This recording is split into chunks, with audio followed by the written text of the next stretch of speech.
Énergie, comme tous les matins et le lundi. Vous le savez, une semaine sur deux, nous avons le plaisir d'accueillir Caroline Yadan, députée de la 8e circonscription des Français de l'étranger. Bonjour Caroline. Bonjour Ilana. Merci beaucoup d'être avec nous ce matin. Alors Caroline, les Français sont inquiets. Une 3e guerre mondiale nous menace-t-elle ?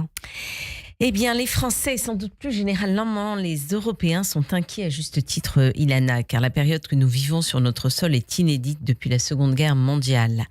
Il aura suffi d'un mois pour que nos espoirs de voir le nouveau président américain se montrer ferme avec le maître du Kremlin pour lui imposer la paix volent en éclats.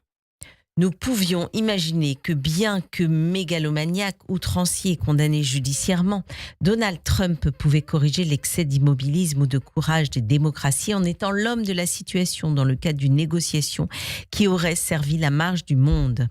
Après tout, le président américain avait été l'artisan victorieux des accords d'Abraham et avait promis la libération des otages en menaçant le Hamas de connaître l'enfer sur terre. Force est de constater malheureusement que son positionnement récent sert en réalité la marche des tyrans dans un esprit de Munich réhabilité. Nous sommes passés en un mois d'un monde régi par la force de la loi à un monde où prévaut la loi du plus fort.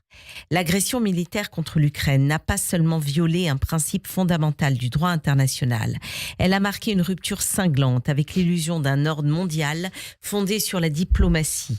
La Russie, l'un des 5 membres permanents du Conseil de sécurité de l'ONU, censé garantir la paix mondiale, a violé elle-même les principes qu'elle est supposée défendre.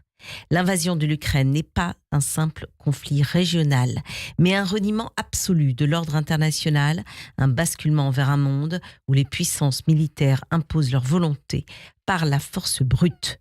La réalité, implacable et sans appel, est que nous avons sous-estimé la capacité des régimes autoritaires à exploiter nos hésitations, à tirer parti de notre complaisance et à transformer nos illusions en armes contre nous, pendant que nous nous bercions de l'idée que la paix était acquise dès lors que nous la proclamions. La séparation entre les États-Unis d'Amérique et l'Europe, comme on le dit en ce moment, est-ce qu'elle est consommée, Caroline ? Eh bien, je veux croire que les États-Unis restent un allié de l'Europe, mais une série d'événements marque effectivement une rupture sans précédent entre le temps où le Congrès américain gratifiait le leader ukrainien d'une standing ovation et aujourd'hui. Le coup de fil de Trump à son ami, entre guillemets, Vladimir Poutine, plus d'1 heure et demie le 12 février dernier, sans prévenir les dirigeants européens. Le sermon de J.D. Vance aux Européens 2 jours plus tard, lors de la conférence sur la sécurité de Munich. Le rapprochement entre la sécurité et les États-Unis scellé à Riyad par les ministres respectifs des Affaires étrangères. Le vote en commun de ces 2 pays au Conseil de sécurité des Nations Unies en faveur d'une résolution qui refuse de qualifier la Russie, qui continue de kidnapper des enfants sur le sol ukrainien, d'agresseurs. Ces événements marquent sans conteste une dislocation du lien transatlantique et une volonté des États-Unis d'impressionner la Chine ou de peser en Iran. Cette dislocation s'est d'ailleurs illustrée in fine dans le traitement humiliant et d'une violence inouïe infligée au héros de guerre Volodymyr Zelensky par Donald Trump et son vice-président dans le bureau ovale au cours d'une mise en scène ubuesque, traquenard, qui a permis 3 jours plus tard à ces derniers de justifier la suspension de l'aide américaine à l'Ukraine. Alors c'est pas un choc salutaire tout ça pour l'Europe, Caroline ? Il s'agit sans aucun doute d'un véritable électrochoc qui peut s'avérer utile, vous avez raison, pour sortir du déni, car l'Europe est désormais consciente de devoir assurer seule sa sécurité, c'est-à-dire construire une capacité de défense sans dépendre des États-Unis, comme le préconisait déjà le général de Gaulle. Alors que la Russie continue de consacrer près de 40% de son budget à l'effort militaire, inverse les alliances historiques, renforce son industrie de guerre et déploie une stratégie expansionniste assumée, nous, Européens, n'avons plus le choix. Nous devons apprendre à nous protéger, seuls et vite, pour ne pas être piétinés. L'Union européenne est 10 fois plus riche que la Russie.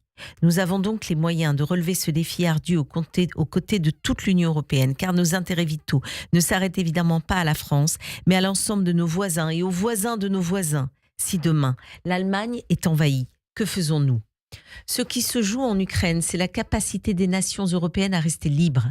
Il est temps de voir la réalité en face. Nous sommes entrés dans une ère de guerre économique, stratégique et idéologique. Nous devons toutefois être ni fébriles, ni inconscients.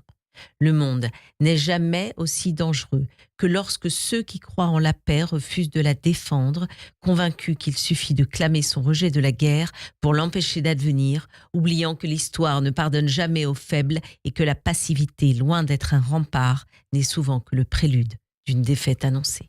Merci beaucoup Caroline Yadan pour cette chronique ce matin sur Radio J qu'on pourra retrouver également sur notre chaîne YouTube Radio J. On continuera à suivre avec vous évidemment l'actualité internationale et notamment ce qui se passe entre Donald Trump et l'État d'Israël, entre Donald Trump aussi et l'Ukraine et la Russie. Merci Caroline. Merci Lana. Je vous dis à très bientôt. Vous restez avec nous dans quelques instants. Nous serons avec